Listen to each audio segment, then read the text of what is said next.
Ang titulo ng pelikula ay Arrival. Simulan na natin. Si Louise Banks ay nagsilang ng isang anak na babae at pinapanood siyang lumaki bilang isang dalaga, at nakita lamang siyang sumuko sa isang bihirang at walang lunas na sakit.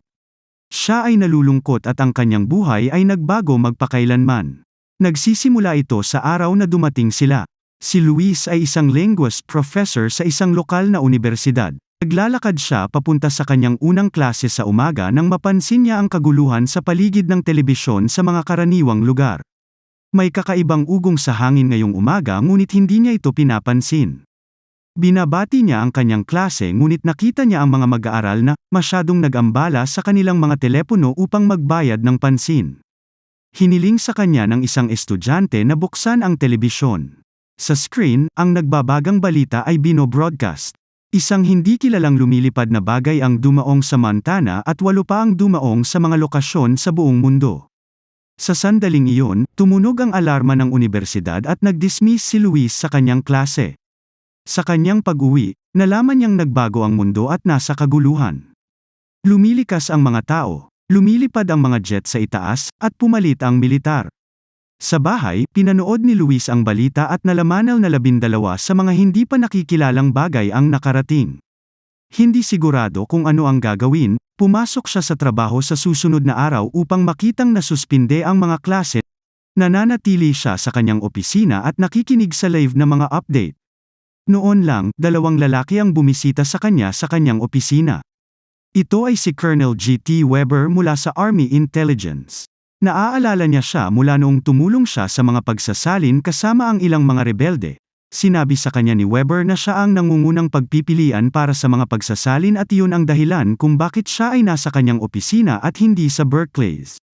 Siya ay gumaganap sa kanya ng isang recording ng isang tao na nagsasalita sa isang entity na nagbibigay ng mababang ungol.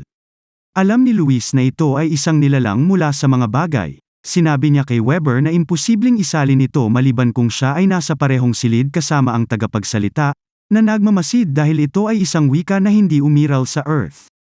Isinasaalang-alang ito ni Weber bilang isang pekanya para sa kanya na maging bahagi ng eksena ngunit tumanggi siya.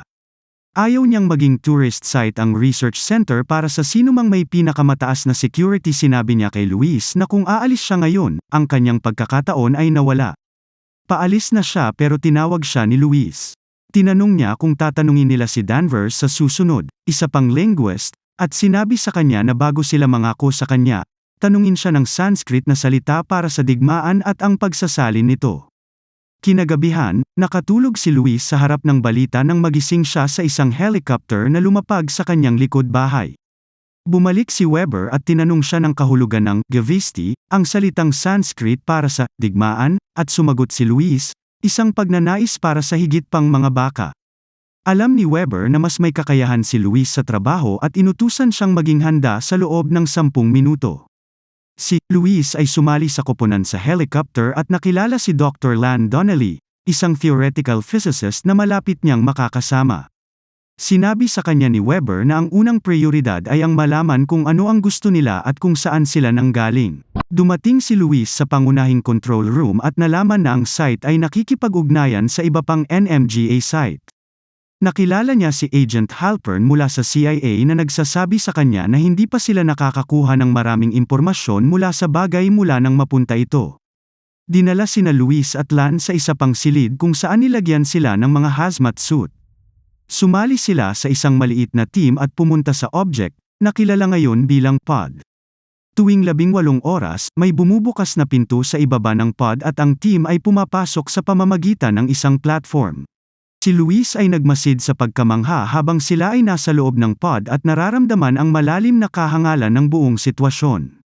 Kapag naabot na ng platform ang mga limitasyon nito, tumalon ang team sa tunnel, na lumulutang patungo sa hugis parihaba na liwanag sa unahan nila. Nagdadalawang isip si Louise, ngunit hinawakan siya ni Weber at tinahak nila ang daan sa antechamber. Dumating sila sa pangunahing silid at nakita ang isang glass wall na naghihiwalay sa kanila mula sa mga nilalang sa loob. Ang koponan ay naglalagay ng isang nakakulong na ibon sa sahig, na nagpapahiwatig na habang ang ibon ay nabubuhay pa, ang mga antas ng oxygen sa silid ay ligtas. Hindi nagtagal, lumitaw sa likod ng salamin ang dalawang higanting nilalang na parang cephalopod. Tinatawag nila ang mga dayuhan na heptapods dahil sa kanilang 7 paa. Mabilis na natapos ang session at dinala sila sa disinfection room. Sinabi ni Weber kina Luis at Lan na mayroon silang 2 oras para malaman ang isang bagay. Patuloy silang nakikinig sa balita at nanonood habang ang mundo ay nasusunog sa lockdown, kaguluhan, at mga ritual ng kulto. Nakikipag-ugnayan si Agent Halpern sa ibang mga site ngunit hindi rin sila nagtagumpay. Kinabukasan, nakatakda silang pumasok muli sa pod kapag may ideya si Luis. May dala siyang whiteboard at panulat, na nagsasabing maaaring hindi nila maintindihan ang kanilang sinasalitang wika, ngunit maaaring mayroon silang nakasulat na batayan ng wikang kanilang sinasalita. Sa loob ng pod, isinulat ni Luis ang salitang tao at humakbang pasulong upang ipakita sa kanila. Pagkatapos ng ilang segundo, tumugon ang isa sa mga heptapod. Inilabas ang paa nito at lumilikha ng isang pabilog na simbolo na may mga stroke. Patuloy itong nagbibigay ng iba't ibang simbolo ng bilog, na nagbibigay sa koponan ng unang tagumpay.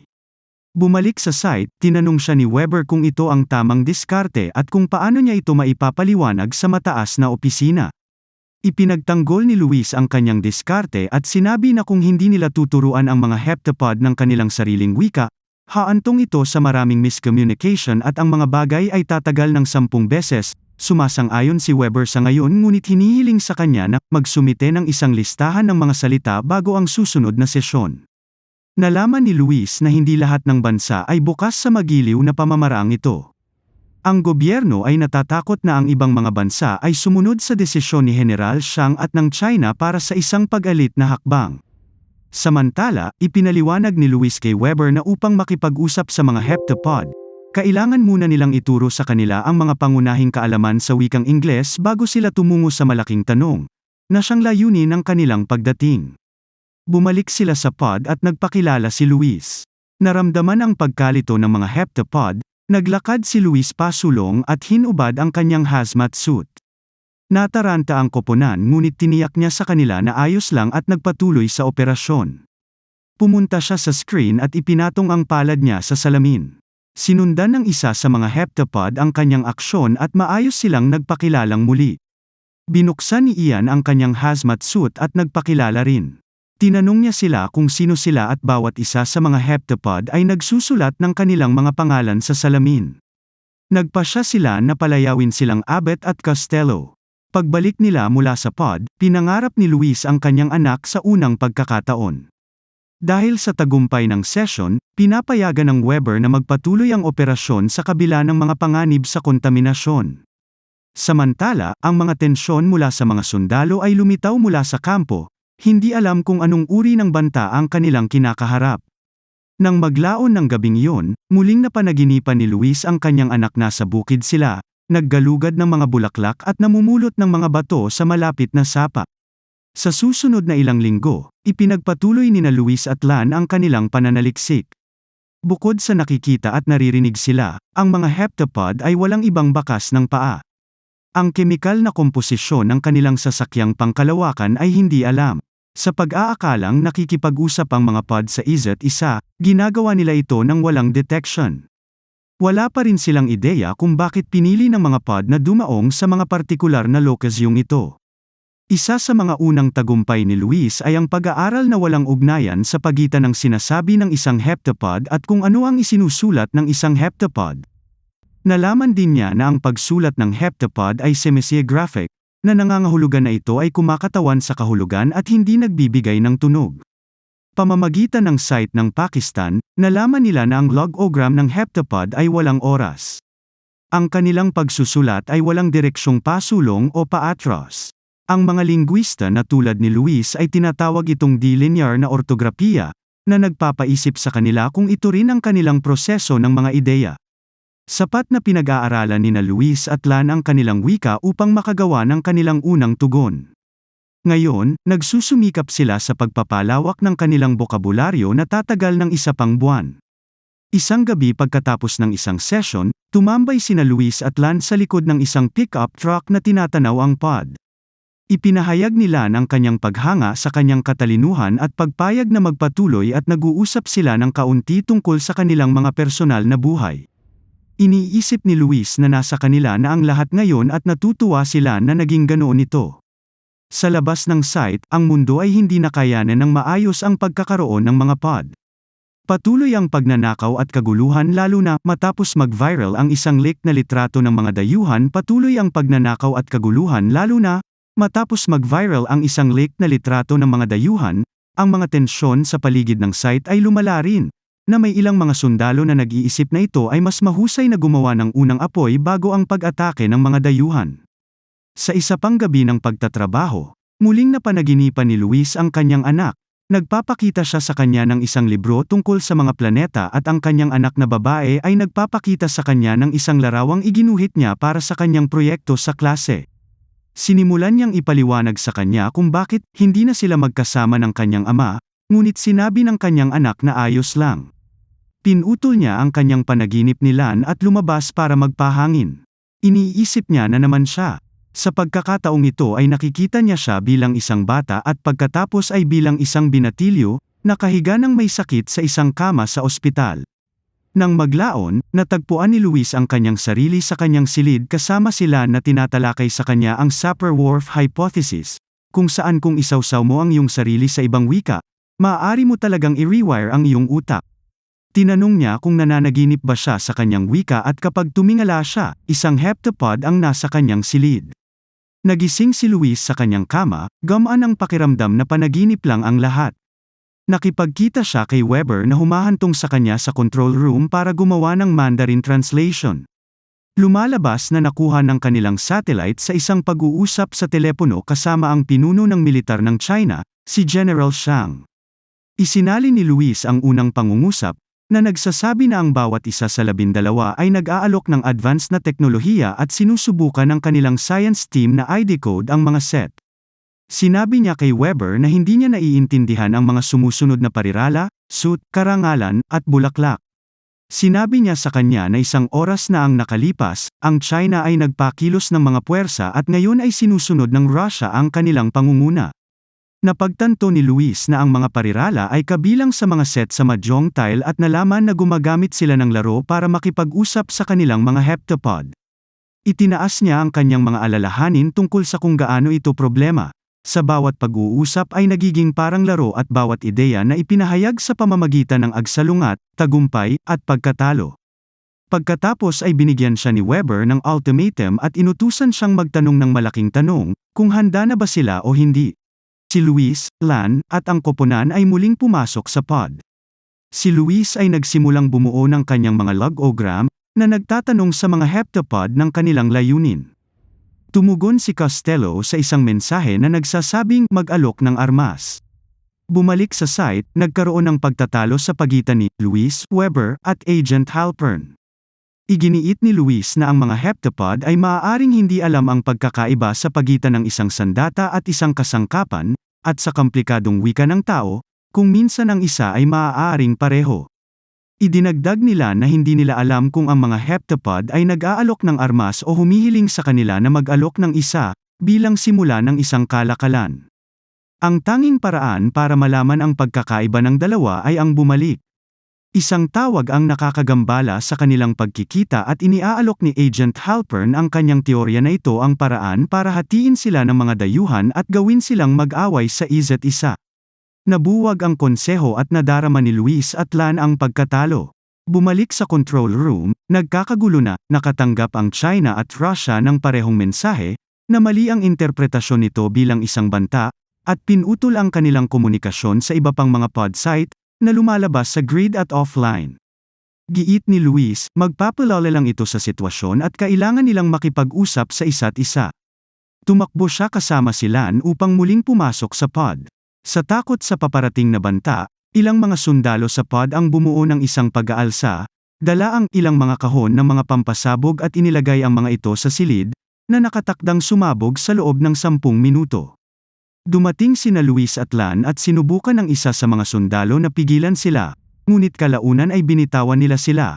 Kahit alam nilang papatayin sila ng bomba, si Luis at Lan ay pumasok sa silid upang kausapin sina Abbott at Costello, ganap na walang kamalayan sa bambang nakaupo ilang talampakan ang layo mula sa kanila. Tinanong sila ni Luis kung may inaalok sila sa mga tao. Tumugon ang mga heptapod sa mga salita tulad ng teknolohiya, mga bisita, at mga kaibigan. Pagkatapos ay hinihiling niya sa kanila na ibigay ang teknolohiya ngayon. Biglang nagsimulang magtap sa salamin si Abbott. Lingid sa kanilang kaalaman, nagpadala si Weber ng security para arestuhin ang mga buhong na sundalo. Bumalik sa silid, patuloy na tinatapik ni Abbott ang salamin. Si Luis ay lumakad pasulong at iniisip na gusto ni Abbott na magsulat siya sa screen. Lapinatong niya ang dalawang palad sa salamin at nagsimulang magsulat kasama si Abbott. Habang nasa gitna nito, muli niyang napanaginipan ang kanyang anak na babae, pinatulog ito at hawak ang kanyang kamay. Pagkatapos nilang magsulat, bumagsak ang Costello, na nagiiwan ng daan-daang simbolo sa screen ng sabay-sabay. Tumingin sila sa labas, nakarinig sila ng putok ng baril. Habang unti-unting bumababa ang oras, pinipilit sila ni Abbott palabas ng silid nang sumabog ang mga bomba at nagsasara ang silid. Si Luis at Lan ay itinapon sa antechamber, walang malay ngunit buhay. Nagising si Luis at natagpuan ang sarili sa opisina ni Dr. Kettler na may concussion. Nakaligtas sila sa pagsabog at ipinaalam sa kanila ni Kettler ang mga buhong na sundalo. Hinanap niya si Lan at nakita niya ito sa pangunahing silid kasama si Weber at ang natitirang bahagi ng koponan. Sinabi niya sa kanila na kailangan nilang bumalik at ipaliwanag sa mga heptapod kung ano ang nangyari. Sinabi niya na imposible ito dahil nagbago na ang kanyang mga utos. Kailangan nilang lumikas at maghanda para sa paghihiganti. Maya-maya lang, naputol ang usapan nila. Ang koponan ay tumatakbo sa labas at nakita ang pod na umaangat ng ilang milya mas mataas mula sa lupa. Kalaunan ng gabing iyon, opisyal na nagdeklara ng digmaan ang China laban sa mga dayuhan, na hinihimok ang ilang iba pang mga bansa na gawin din ito. Si Luis at Lan ay patuloy na nagde-decode ng huling mensahe ng mga heptapod. Habang nag-uusap sila, muling pumasok sa isip niya ang anak ni Luis. Siya ay isang batang binatilyo ngayon at siya ay nagtatanong kay Luis tungkol sa isang tiyak na termino na nangangahulugan na ang dalawang partido ay gumawa ng isang pakikitungo at parehong may makukuha mula rito. Bumalik sa site, nagising si Luis mula sa kanyang panaginip at nalaman na si Lan ay nakagawa ng isang pambihirang tagumpay. Sinabi niya na ang simbolo ng oras ay nasa lahat ng dako. Pagkatapos ay kinakalkula niya ang dami ng negatibong espasyo sa mensahe at napagpasyahan na ang ibig sabihin nito ay 1 sa 12. Iniharap ni Luis ang pagtuklas na ito sa konseho, na nagsasabi na ang mensahe na ibinigay ng mga heptapod sa kanila ay 1 sa 12 at kailangan nilang makipag-ugnayan sa iba pang mga site upang pagsama-samahin ang 12 mensahe. Pinutol siya ni Agent Halpern at sinabi sa kanya na walang silbi dahil na-blackout sila at naghahanda ang lahat para sa salungatan. Pagkatapos ay pinatugtog niya ang isang recording na kinuha mula sa Russia. Ang mga dayuhan ay nagbigay ng kanilang huling mensahe, walang oras. Marami ang nagiging isa. Ang pag-record ay pagkatapos ay pinutol ng mga putok ng baril. Iginiit ni Luis ang kanyang teorya ngunit nananatiling pag-alit si Halpern. Nagtatanong kung paano nila kukumbinsihin ang ibang mga site na ibahagi ang kanilang data. Pumapasok si Lan, na nagsasabing inaalok nila ang kanilang data bilang kapalit, na ginagawa itong isang non-zero-sum game. Kinuha ito ni Luis at naalala ito mula sa pakikipag-usap sa kanyang anak na babae. Habang nakikinig si Luis sa pagtatalo ng mga lalaki sa silid, nag-zone out siya at umalis wala ng sapat na oras at dapat niyang gawin ang mga bagay sa kanyang sariling mga kamay. Naglalakad siya papunta sa pod at nakakagulat, ang pod ay nagpapadala ng sisidlan pababa. Siya ay pumasok sa sisidlan at nilamon ng parang fog. Nagpumiglas siya ng 1 minuto upang huminga bago maging matatag ang kanyang mga baga. Sa pagbukas ng sisidlan, nakita niya ang kanyang sarili sa silid sa likod ng glass wall na puno ng katulad na fog. Nilapitan siya ni Costello at nalaman ni Luis na namatay si Abbott mula sa pagsabog. Siya ay sumisira at humingi ng paumanhin sa ngalan ng sangkatauhan. Pagkatapos ay hiniling niya sa heptapod na magpadala ng mensahe sa iba pang mga site. Sinabi ni Costello na hawak na ni Luis ang sandata at dapat niya itong gamitin. Hindi niya maintindihan at tinanong ang kanilang layunin. Sinabi ni Costello na ang layunin nila ay tulungan ang sangkatauhan, dahil, sa loob ng 3,000 taon, kakailanganin nila ang tulong ng sangkatauhan. Tinanong niya sila kung paano nila malalaman ang hinaharap. Sa sandaling iyon, muling pumasok sa isip niya ang kanyang anak. Nasa iisang field sila, naglalaro sa iisang sapa. Mukhang nataranta si Luis at sa wakas ay tinanong si Costello kung sino ang bata. Lumalabas na ang mga pangarap ni Luis sa kanyang anak na babae ay hindi pa naginip, ngunit premonitions ng hinaharap. Sa huling mensaheng iyon, nawala si Costello sa fog. Na-eject si Luis habang nakatagilid ang pod. Lumapit sa kanya ang isang convoy at binalot siya nila ng kumot. Habang siya ay inilalagay sa kotse, mayroon siyang isa pang premonition. Nakatayo siya sa lawa kasama ang kanyang anak na babae. Tinanong niya si Luis kung bakit hindi na rin siya tinitingnan ng kanyang ama. Nakaramdam si Luis ng hindi pagkakaunawaan ngunit sinabi sa kanya na ito ay dahil sinabi niya sa kanyang ama ang isang bagay na hindi niya pinaghandaan, isang bagay tungkol sa isang bihirang at walang lunas na sakit. Sa kasalukuyan, napagtanto na lang ni Luis kung bakit siya iniwan ng kanyang magiging asawa. Samantala, ang lahat ng mga pod sa buong mundo ay tumalikod din at ang buong planeta ay naghahanda para sa pandaigdigang digmaan. Habang naglalakbay si Luis sa site, mayroon siyang isa pang premonition. Tinanong siya ng kanyang magiging anak kung bakit Hana ang pangalan niya. Sinabi sa kanya ni Luis na espesyal ang kanyang pangalan dahil ito ay isang palindrome, na nangangahulugang kung ito ay binabaybay ng pabalik, sasabihin pa rin ito ang Hana. Sa kanyang paningin, nakikita rin niya ang kanyang sarili na naglalathala ng isang libro tungkol sa pangkalahatang wika ng mga heptapod at nagtuturo ng wika sa ibang tao. Sa wakas ay napagtanto niya ang tunay na layunin ng mga heptapod. Ang kanilang sandata ay ang kanilang wika at ibinahagi nila ang lahat ng kanilang wika sa sangkatauhan. Ang kanilang wika ay nagbubukas ng oras at sa sandaling natutunan mo ito, magsisimula kang medama ang oras sa paraang ginagawa nila, sa isang hindi linear na estado, upang makita mo kung ano ang darating. Ibinahagi niya ang kanyang natuklasan kay Lan at Weber ngunit sinabi sa kanya ni Weber na tapos na ang misyon. Sa labas, may panibagong premonition si Luis. Sa pagkakataong ito ay dumedalaw siya sa isang gala sa United Nations. Nilapitan siya ni General Xiang at sinabing dumalo lamang siya dahil gusto niya itong makilala.